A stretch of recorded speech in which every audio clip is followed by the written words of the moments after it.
ayat 16 tadi sudah dibacakan. Saya ulang, hukum Taurat dan kitab para nabi berlaku sampai kepada zaman Yohanes.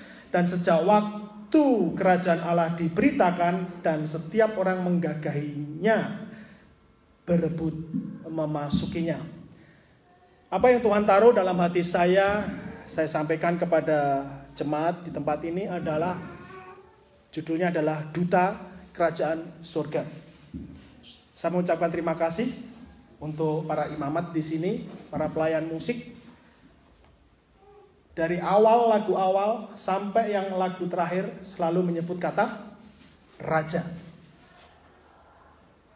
Kalau kita melihat dari kitab yang ada pada kita, kalau Bapak Ibu Saudara mempelajarinya, juga para teolog, kata raja memang di perjanjian lama cukup banyak. Dan selalu terpikir adalah kerajaan Yehuda dan kerajaan Israel. Tetapi kerajaan sorga atau kerajaan Allah, kalau Bapak Ibu Saudara buka di kitab suci, itu ada penggunaan dua kata itu. Kerajaan sorga dan kerajaan Allah. Kalau kerajaan sorga biasa dipakai oleh penulis Injil Matius. Dalam Injil sinoptiknya, yaitu Matius, Markus, Lukas, Yohanes, itu penggunaan kata kerajaan sorga, kata sorga itu dipakai oleh Matius sebagai penulisnya. Sedangkan kata kerajaan Allah dipakai oleh Markus dan Lukas. Memang dua kata ini beda, sorga dan satunya Allah. Kalau sorga dalam bahasa Yunaninya auranos, sedangkan Allah itu theos. Ya.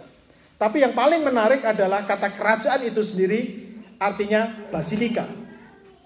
Kalau kita dengar kata basilika, kita ingat ya saudara kita dan beragama Katolik di sana memiliki basilika. Yaitu di Roma, Italia, basilika, sebuah kerajaan. Lalu bagaimana dengan kita? Kata kerajaan, kalau kita lihat tadi di pasal 16 ayat 16,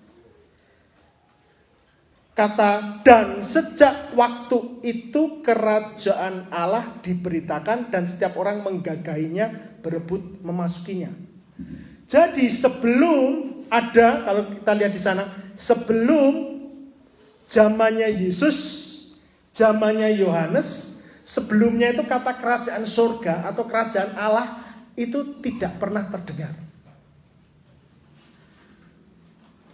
Jadi tidak ada bayangan bahwa pada saat Yohanes datang, kemudian diikuti oleh Yesus yang dipersiapkan jalannya oleh Yohanes, selalu memberitakan kerajaan surga, kerajaan Allah. Jadi berbeda. Orang bertanya-tanya, kenapa mereka tidak berbicara mengenai hukum Taurat, mereka tidak berbicara mengenai kitab para nabi, mereka tidak berbicara mengenai hanya sekedar surga, sekedar Allah. Kalau orang Yahudi memanggilnya adalah Adonai. Karena mereka sangat mensakralkan kata YHWH atau Yehova, maka memanggilnya Adonai. Tetapi sekarang berkata soal kerajaan, basilika dalam bahasa Yunaninya. Itu ada apa?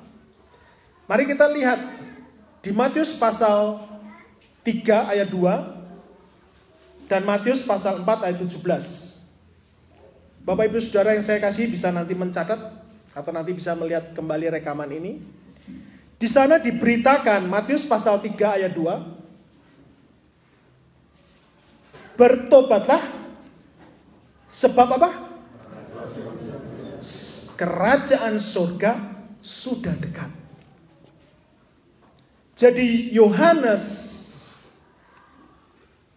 memberitakan bertobatlah, kerajaan surga sudah dekat. Ya. Sambung di Matius pasal 4 ayat 17.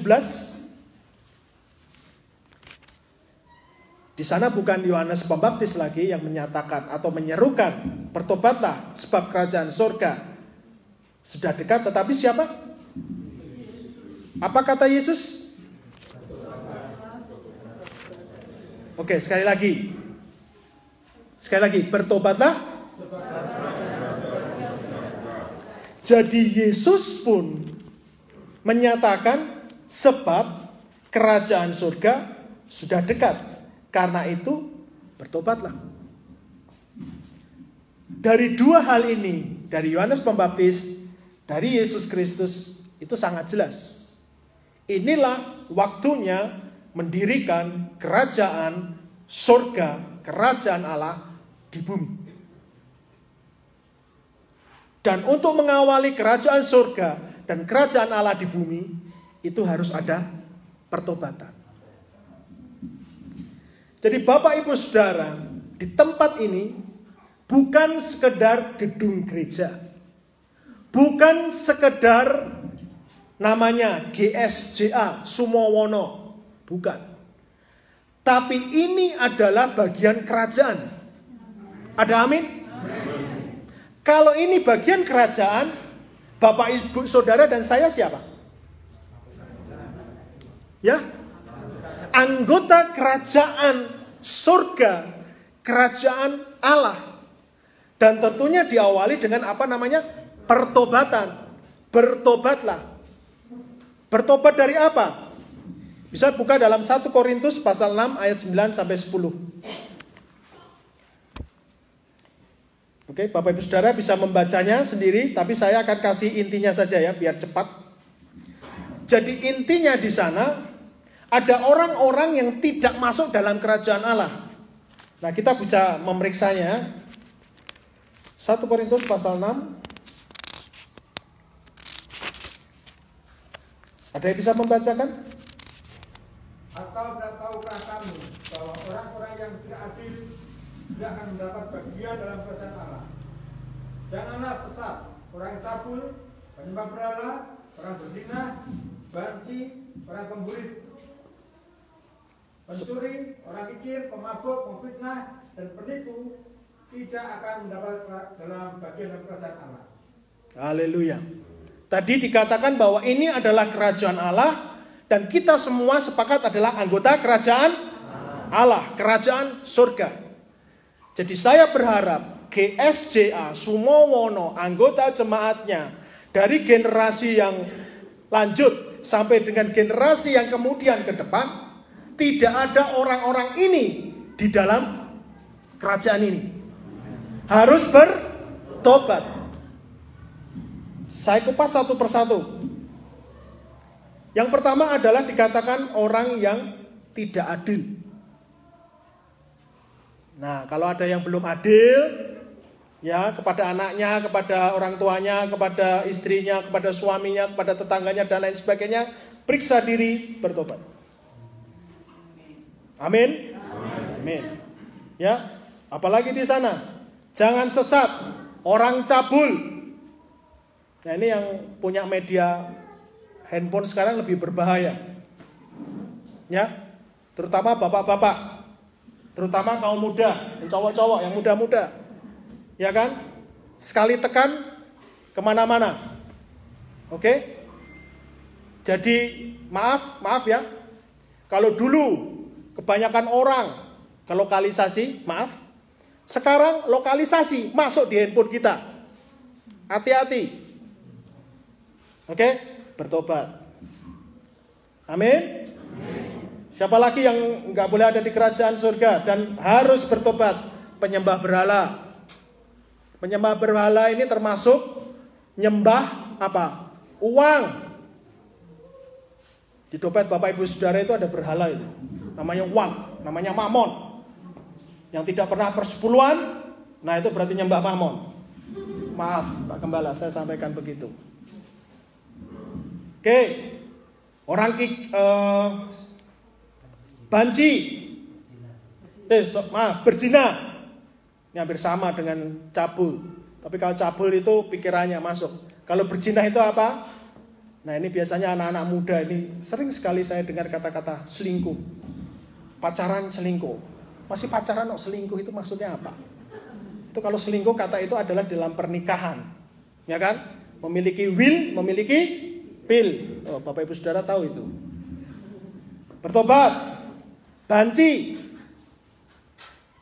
Kebanci-bancian, tahu ya banci ya? Ya, laki-laki tidak, perempuan tidak. Transgender. Bertobat. Apalagi orang pemburit. Tahu Bapak Ibu Saudara pemburit? Ada yang bisa jelaskan kepada saya?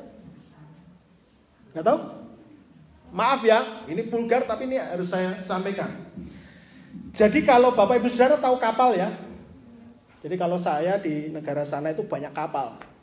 Depan itu namanya haluan. Depan ini namanya haluan. Kalau belakang itu namanya buritan. Jadi kalau pemburit ini itu adalah pelaku seks sesama jenis.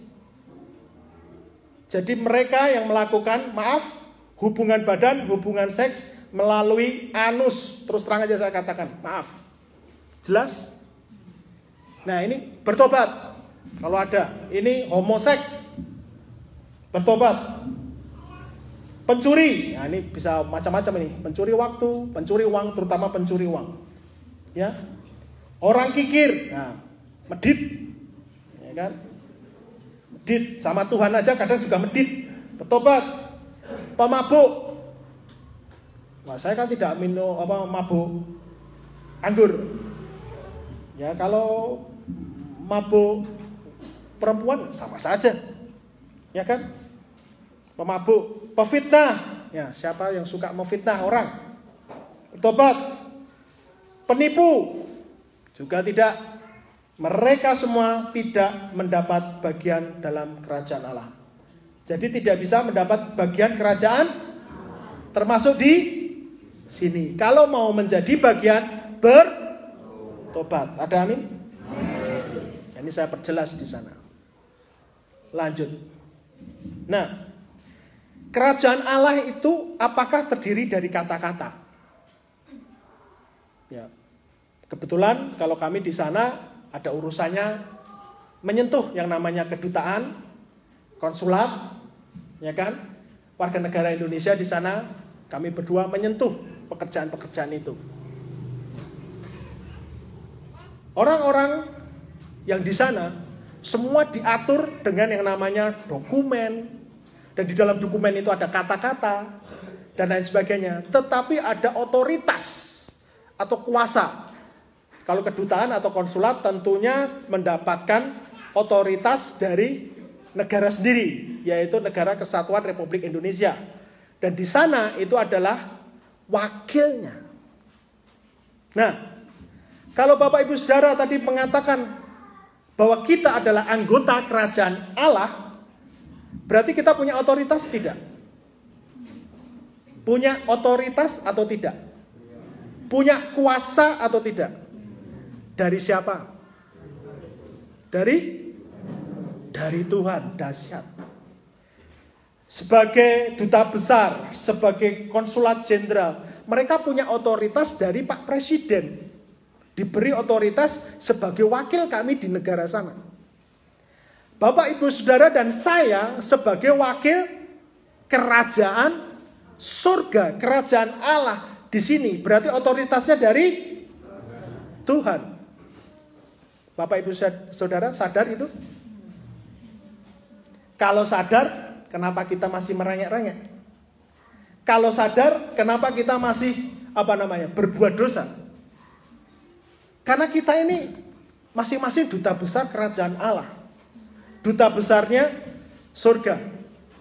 Mari kita buka 1 Korintus 4 ayat 20. Bapak Ibu Saudara ada yang bisa membacakan untuk saya?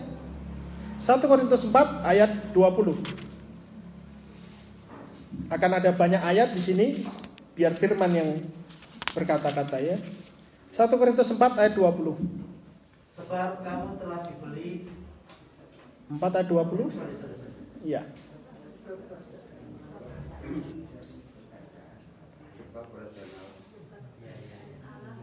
Sebab kerajaan Allah bukan terdiri dari perkataan, tetapi dari kuasa. Dari kuasa.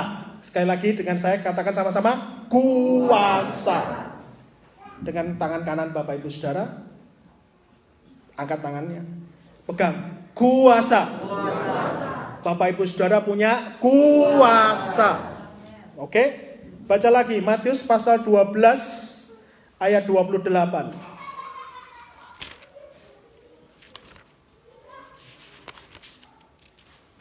Matius pasal 12 ayat 28, ada yang bisa membacakan untuk kita semua? Matius 12 ayat 28. Tetapi kalau mengusir setan dengan kuasa Roh Allah, maka sesungguhnya kerajaan Allah sudah datang kepadamu. Amin. Sudah datang. Kalau tadi dikatakan oleh Yohanes Pembaptis dan dikatakan oleh Yesus, bertobatlah sebab kerajaan surga sudah dekat. Tetapi kalau sudah mulai menggunakan kuasa, firman Tuhan mengatakan dalam Matius pasal 12 ayat 28, tetapi jika aku, kata Yesus, mengusir setan dengan kuasa Roh Allah, maka sesungguhnya kerajaan Allah sudah apa? Sudah datang. Amin. Jadi tadi Bapak Ibu Saudara ngangkat tangan, pegang kuasa, itu Bapak Ibu Saudara dengan tangan yang sama mengusir roh jahat. Amin. Jadi kalau nanti ada serangan si jahat, berkata, aku duta kerajaan surga dengan kuasa dari Tuhan Yesus Kristus Rajaku, aku usir setan. Amin. Dan itu harus dilakukan setiap saat. Harus dilakukan setiap saat. Karena dikatakan, ada firman Tuhan dikatakan bahwa perlawanan kita, pertempuran kita bukan melawan darah dan daging. Tetapi apa? Pemerintah-pemerintah, penguasa-penguasa, roh-roh jahat di udara, penghulu-penghulu kegelapan yang tidak kelihatan. Mereka bisa lihat kita, kita tidak bisa melihat mereka. Bapak Ibu Saudara nggak perlu cari-cari. Tetapi carilah Tuhan. Maka dengan kuasa itu, katakan sepatah kata saja, maka mereka akan undur dari kita semua. Amin. Jadi dari kuasa, bukan cuma kata-kata. Kalau kita hanya berkata-kata dari Alkitab, ya merenungkan Alkitab, membaca Alkitab, menghafalkan Alkitab. Tetapi kalau tanpa kuasa, itu ada firman, apa? Segala tulisan ini mati. Kenapa? Ingat? Ayo. Gak hafal? Gak hafal? Ya, PR. Saya beri PR. Maaf, saya biasanya modelnya kelas. Jadi biasanya interaktif dua arah. Ya kan? Jadi segala tulisan ini mati. Tetapi apa yang menghidupkan? Roh Kudus. Semua tulisan ini mati, tapi Roh Kudus yang menghidupkan. Jadi tadi sudah ada kuasa di tangan Bapak Ibu Saudara, ada Alkitab yang tadi dihafal, yang direnungkan dan lain sebagainya. Pakai. Kita punya otoritas. Sama seperti tadi duta besar, konsulat jenderal itu punya otoritas. Saya mewakili negara saya. Kita sebagai anggota kerajaan Allah, sebagai duta kerajaan Allah, berkata yang sama, saya punya otoritas. Ada amin? Nah, kalau kita lihat lagi Roma pasal 14 ayat 17. Roma 14 ayat 17. Bisa dibacakan? Sebab kerajaan Allah bukanlah soal makanan dan minuman, tetapi soal kebenaran, damai, sejahtera, dan sukacita oleh Roh Kudus. Haleluya. Sekali lagi oleh Roh Kudus. Meskipun di dalamnya dikatakan ayat-ayat di sebelumnya adalah apa? Bukan soal makan dan minum, tapi apa? Soal kebenaran, damai sejahtera, ya kan? damai sejahtera dan sukacita oleh Roh Kudus. Jadi selain Bapak Ibu Saudara dan saya memiliki kuasa itu, juga menikmati yang namanya kebenaran, damai sejahtera, dan sukacita. Jadi aneh kalau kita sebagai duta kerajaan surga, sebagai warga atau anggota kerajaan surga, kerajaan Allah, kita tidak pernah menikmati yang kebenaran. Itu aneh. Ya kan? Itu harus bertanya, nanti ketemu dengan Bapak Ibu Gembala Sidang, bertanya, kenapa saya tidak menikmati kebenaran? Juga aneh kalau tidak pernah mengalami yang namanya damai sejahtera. Damai ki opo to, Pak? Ramudeng. Nah, nanti sowan Pak Pendeta, Pak Gembala di sini. Damainya itu kayak apa? Kemudian sedih terus tidak pernah sukacita. Nah, ini aneh juga. Anggota kerajaan surga kok sedih terus. Ya kan? Ujung-ujungnya nanti putus harap lah. Goodbye dunia, kemudian bunuh diri. Aneh. Ada sesuatu yang harus, ya tadi, bertobat lagi. Nah, kita tadi sudah berbicara mengenai kerajaan surga, kerajaan Allah. Nah, dampaknya apa dalam kehidupan kita sehari-hari? Pak, kelihatannya jauh surga itu. Ya, kalau kita semua berpikir surga itu jauh, nanti pada waktu jelang kita akan meninggal, ya jauh. Tapi seperti awal saya katakan bahwa hukum Taurat, kitab para nabi itu berhenti sampai Yohanes. Dan kemudian setelah itu berbicara mengenai kerajaan Allah dan semua orang menggagahinya untuk masuk. Apa sih menggagahi? Kata ini sebenarnya agak beresiko ya, kata menggagahi. Karena kebanyakan kata menggagahi itu urusannya adalah, Bapak Ibu Saudara, dalam bahasa Jawa itu ada kata rudopekso. Perso ya. Memperkosa. Tapi ini kok masuk kerajaan surga kok kayak memperkosa, itu maksudnya apa? Maksudnya itu adalah memasuki dengan kekuatan penuh. Nah, menjadi pertanyaan juga kalau kita sebagai warga kerajaan surga ini males-malesan. Tidak punya gairah untuk masuk, untuk beribadah, untuk ketemu Tuhan. Nah, ini aneh. Kenapa males-malesan? Why? Mengapa? Itu harus bertanya. Karena firman Tuhan itu dikatakan banyak orang berebutan masuk. Ada ungkapan juga kan, masuk kerajaan surga jalannya itu sempit, pintunya kecil, tapi yang ke neraka jalannya lebar. Nah, kita ini masih punya gairah untuk suk-sukan. Nah, bahasa Jawa saya masih ingat. Oke, suk-sukan masuk pintu kecil itu apa enggak? Coba kalau sekian banyak ini, saya kasih waktu. Oke, dalam waktu 2 detik masuk keluar dari sana pintu itu. Kira-kira bisa enggak? Bisa, tumbuh-tumbuhan. Nah, harusnya masuk kerajaan surga itu begitu. Aku punya semangat untuk masuk kerajaan surga. Harusnya demikian. Nah, tetapi itu bukan urusannya nanti kalau saya sudah mau dipanggil Tuhan.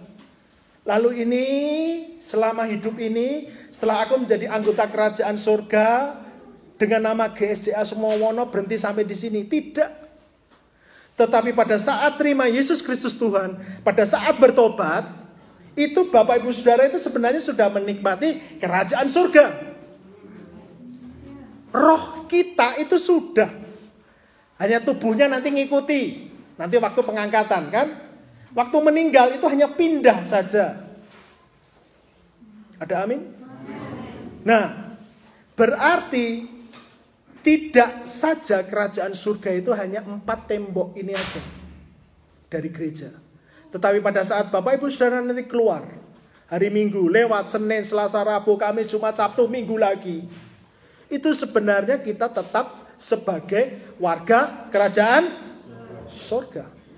Nah, dampaknya apa? Perhatikan di Lukas pasal 10 ayat 9. Bisa bacakan untuk kita semua? Lukas pasal 10 ayat 9.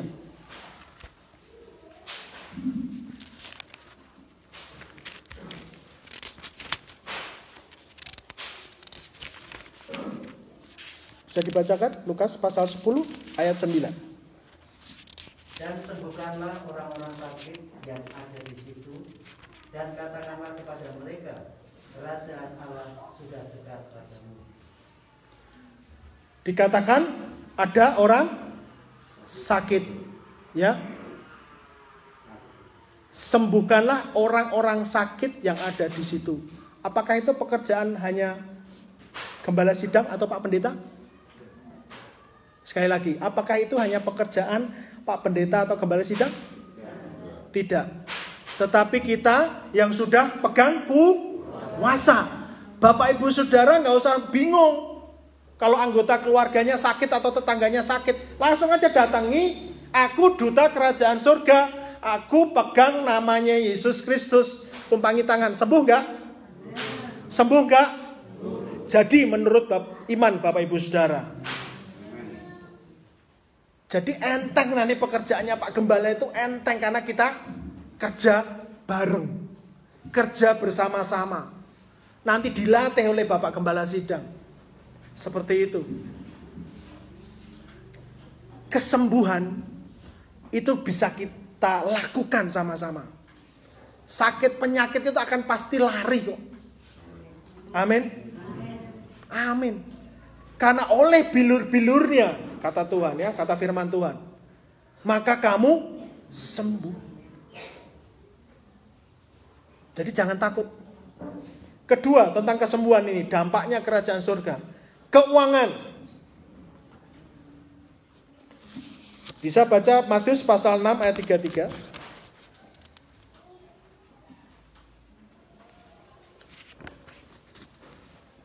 Oh, di catatan saya masih banyak sekali firman, tapi nanti saya tunjukkan firman, saya nggak akan bacakannya, nggak akan saya ulas, tapi nanti ini selesai sampai di sini karena waktu. Tapi saya akan berbicara mengenai terakhir keuangan, itu penting. Kenapa saya sampaikan keuangan? Karena sekarang saya dengar di seluruh negara setelah 2 tahun masa pandemi, itu inflasi, kenaikan harga tinggi. Saya dari seberang lautan mendengar Indonesia pernah mengalami yang namanya kekurangan stok minyak. Kan aneh kan? Nah, itu kenapa? Kemudian harga-harga naik.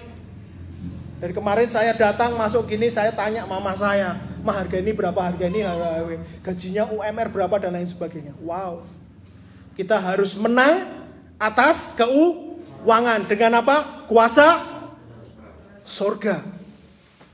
Oke, Matius 6 ayat 33 bisa dibacakan?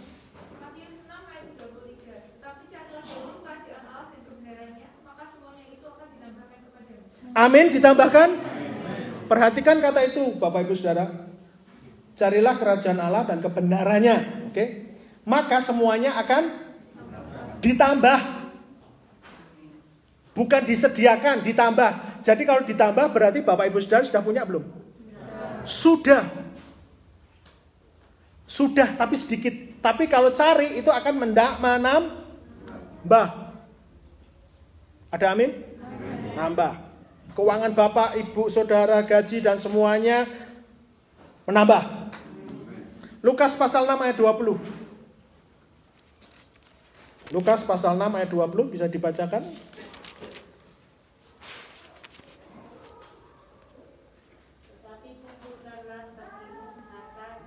Lukas pasal 6 ayat 20 Ibu. Lukas Pasal 6 ayat 20. ya. Lalu Yesus memandang murid-muridnya dan berkata, "Berbahagialah hai kamu yang miskin, karena kamulah orang punya kerajaan Allah." Haleluya. Kalau tadi ditambah, jadi sudah ada, kemudian ditambah, karena cari dulu kerajaan Allah dan kebenarannya. Kalau ini kabar bahagia, Yesus katakan, "Berbahagialah hai kamu yang miskin." Miskin itu yang gimana sih? Bagaimana Bapak Ibu Saudara?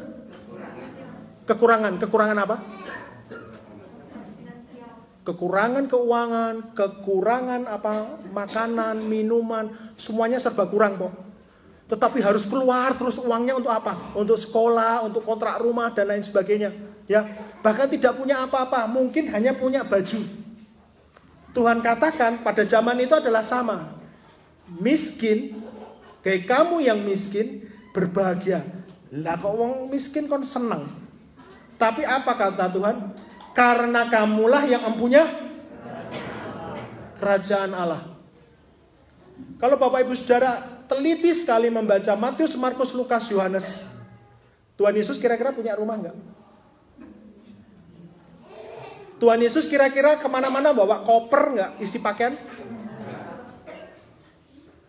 Kira-kira Tuhan Yesus bawa sikat gigi, odol, dan lain sebagainya enggak? Anduk? Kira-kira Tuhan Yesus di kantongnya itu dia punya uang enggak? Tapi yang hebatnya Tuhan Yesus, dia bisa mentraktir murid-muridnya. Mana 5 roti? Mana 2 ikan? Langsung angkat. Bapa Surgawi, berkati makanan ini. Amin. Itu doa paling pendek yang saya paling suka. Langsung dicuil-cuil itu. Beri makan berapa? 5.000 orang laki-laki, belum termasuk yang perempuan dan anak-anak. Termasuk ikannya. Bayangkan 2 ikan untuk memberi makan 5.000 orang laki-laki. Padahal orang laki-laki makannya banyak. Biasanya Bapak, Ibu, Saudara kalau jajan di sekitar sini guramenya yang gede ya, mintanya ya. Puas gak dikasih cuma 2 ikan. Cuil-cuil. Dan itu Tuhan raktir, keren. Itu baru yang 5.000. Ada kisah lagi yang 4.000. Mana 7 roti? Kumpulin. Dengan ikan-ikan kecil. Bapa yang di surga, berkati. Cuil-cuil. Berbahagialah Bapak Ibu Saudara yang merasa kekurangan dan miskin hari ini. Karena kerajaan surga akan nyentuh Bapak Ibu Saudara. Nggak akan kekurangan. Nanti tetangga-tangga tanya, kok iso? Nyun sewu ya, kok iso kowe kere saiki kok sugih mendadak? Jawab, aku warga kerajaan surga. Yesus Kristus Tuhan Rajaku. Armelu. Gampang tak penginjilan? Terakhir, Lukas pasal 18 ayat 24-25. Lukas pasal 18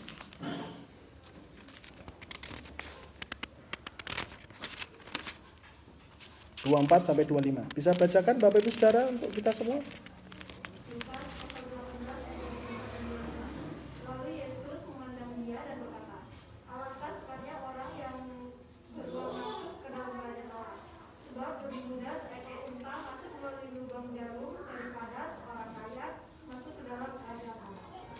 Perhatikan, kalau nanti yang kurang cari dulu kerajaan Allah dan kebenarannya nanti ditambahkan. Terus kita yang miskin, yang kere, kemudian dengan kerajaan Allah dan kuasanya Anda nanti berbahagia dan empunya surga. Seperti Yesus kemana-mana dicukupi kebutuhannya. Oke? Kalau nanti semakin meningkat, ingat. Jangan cinta uang. Itu akar kejahatan. Bahkan bisa memisahkan kita dari kekekalan. Kalau seperti anak muda ini, akhirnya tidak bisa melepaskannya. Dan dikatakan Tuhan kan, jualah seluruh barangmu dan harta bendamu dan diberikan kepada orang miskin. Dan itu tidak dilakukan untuk mendapatkan hidup yang kekal. Hilang ini anak muda. Jadi kalau kita nanti sudah diberkati oleh Tuhan dalam otoritas kerajaan surga, ingat dengan saudaramu, bagi. Siapa yang menabur, itu akan menuai. Amin? Kalau ada doa 30, 60, 100 kali lipat. Kalau saya baca ulang lagi. Ya, kalau itu tentang firman. 30, 60, 100 kali lipat itu tentang firman. Kalau tentang kekayaan, tentang uang, finansial, pekerjaan, dan lain sebagainya. Itu 100 kali lipat. Dan saya saksinya. Sebagai tenaga misi, kemana-mana, saya tidak punya support apapun. Tapi dulu kami pernah punya mobil. Jelek lah. Mungkin Bapak Ibu Saudara yang generasi lama, generasi saya ke atas pernah ingat VW Safari. Perso Bapak Ibu Saudara, yang Pak Camat itu loh, VW Pak Camat kotak itu loh. Perso ya, dulu Pak Camat sering pakai itu. Ya kan, saya dulu punya. Waktu itu saya sedang butuh pakai kendaraan itu. Tuhan bilang, serahno gereja, sak kuncinya. Saya bilang, Tuhan, kalau orang beli mobil itu yang bagus-bagus. Lah ini mobil elak yo diserahno. Tuhan bilang, beri aja ke Pak Pendeta. Saya serahkan ke Pak Pendeta. Pak Pendeta serahkan. Kemudian saya jalan kaki dengan istri saya kemana-mana. Oke. Suatu saat ada sebuah lembaga pelayanan mahasiswa Indonesia. Ya kan? Sedang berdoa cari mobil karena untuk ngangkut diesel, untuk masuk ke desa-desa, untuk putar film Yesus. Kebetulan ketemu Pak Gembala sidang saya. Jodoh lah. Langsung dari saya ke Pak Gembala ke lembaga pelayanan mahasiswa. Jadi saya pergi pelayanan ke bangsa-bangsa itu karena didoakan gereja-gereja desa. Hanya cuma nabur itu. Orang bejaji jadi jelek kok. Tapi saya tabur. Karena saya tahu kerajaan surga lebih daripada itu. Amin. Ya. Ya, saya tidak flexing ya istilahnya gitu. Wah, ini mobil nenek kok. Bapak Ibu Saudara bisa mempersembahkan apapun untuk Tuhan. Kalau digerakkan Tuhan loh.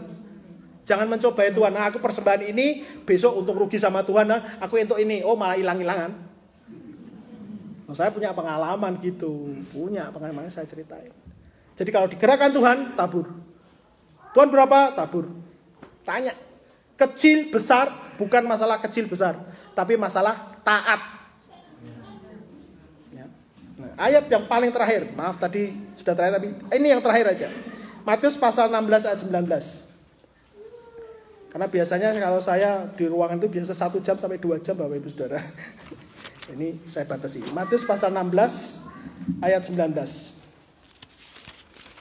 Terakhir sekali. Matius pasal, bisa dibacakan, Matius pasal 16 ayat 19.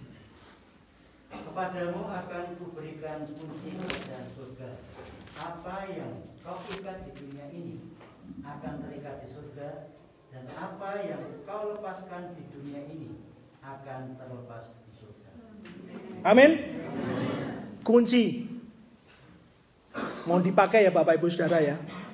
Bapak Ibu Saudara dan saya ini warga kerajaan surga. Sudah punya kunci.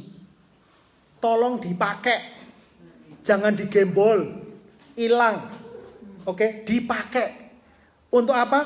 Apa yang kuikat di muka bumi ini akan terikat di surga. Apa yang kulepaskan di muka bumi ini akan terlepas di surga. Amin. Ya. Sebelum saya tutup, ada ayat-ayat yang nanti Bapak Ibu Saudara bisa catat. Markus 10 ayat 15, catat saja. Markus 10 ayat 15. Matius 18 ayat 4. Lukas 17 ayat 21. Yohanes 3 ayat 3 dan 5. Matius 5 ayat 10. Matius 5 ayat 20. Matius 21 ayat 43. Dan Matius 7 ayat 21. Mari silakan tutup Alkitab Bapak Ibu Saudara. Izinkan saya untuk berdoa Bapak Ibu Saudara.